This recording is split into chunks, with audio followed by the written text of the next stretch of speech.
Bonjour, nous allons revoir ici comment comparer des nombres décimaux. Nous voulons dans cet exercice remplacer le point par un chiffre qui permet aux inégalités d'être justes. Donc dans le premier cas, nous avons 90,10 qui doit être inférieur à 90,12 centièmes. Pour la comparaison, nous allons commencer par regarder les parties entières. Nous avons deux parties entières qui sont égales. Donc il va falloir que notre chiffre des dixièmes ici soit inférieur ou égal à notre chiffre des dixièmes qui est ici. Le chiffre des dixièmes, c'est 1. On a 1 dixième. Cela signifie que la réponse que l'on peut indiquer ici, c'est soit mettre un 0, soit nous pouvons aussi mettre un 1. Les deux réponses donnent une inégalité qui est juste. En effet, si nous mettons 1 dixième, les chiffres des dixièmes sont égaux. 1 dixième, 1 dixième.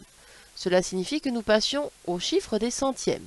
Chiffre des centièmes, c'est 2 centièmes. Ici, on n'a pas de chiffre de centième, c'est-à-dire que nous pouvons utiliser un de nos zéros amovibles. Cela signifie qu'il y a 0 centième. Donc dans les deux cas, qu'on mette un 0 ou un 1, nous obtenons une inégalité qui est vraie. Passons maintenant à notre inégalité suivante. Nous devons avoir une unité virgule 9 dixième qui doit être inférieure à 1,87 centième. Donc là, nous pourrions donc soit avoir 0, soit avoir 1. Est-ce que c'est possible de mettre les deux? Eh bien, nous allons voir. Donc le 0, on est sûr que ça fonctionne, parce que 0, il est inférieur à 1. La partie entière de ce nombre est inférieure à la partie entière de celui-ci. En revanche, si nous mettons 1, il va falloir comparer le chiffre des dixièmes. Et le chiffre des dixièmes, nous avons ici 9 dixièmes et ici 8 dixièmes. Alors là, notre inégalité n'est plus correcte parce que 9 dixièmes est supérieur à 8 dixièmes. Donc nous ne pouvons pas choisir comme chiffre des unités 1. Nous n'avons pas le choix ici. Il faut que le chiffre qui est remplacé par le point soit 0. Dans cette situation, nous comparons nos parties entières. Nous avons nos parties entières qui sont égales. Il va falloir regarder donc le chiffre des dixièmes. Le chiffre des dixièmes, c'est 2. Cela signifie, comme tout à l'heure, que nous avons le choix.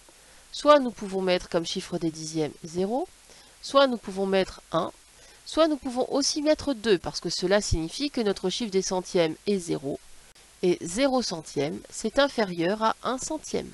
Toutes les possibilités sont donc de mettre 0,0, c'est-à-dire le nombre 0, soit 0,1 dixième, soit 0,2 dixième.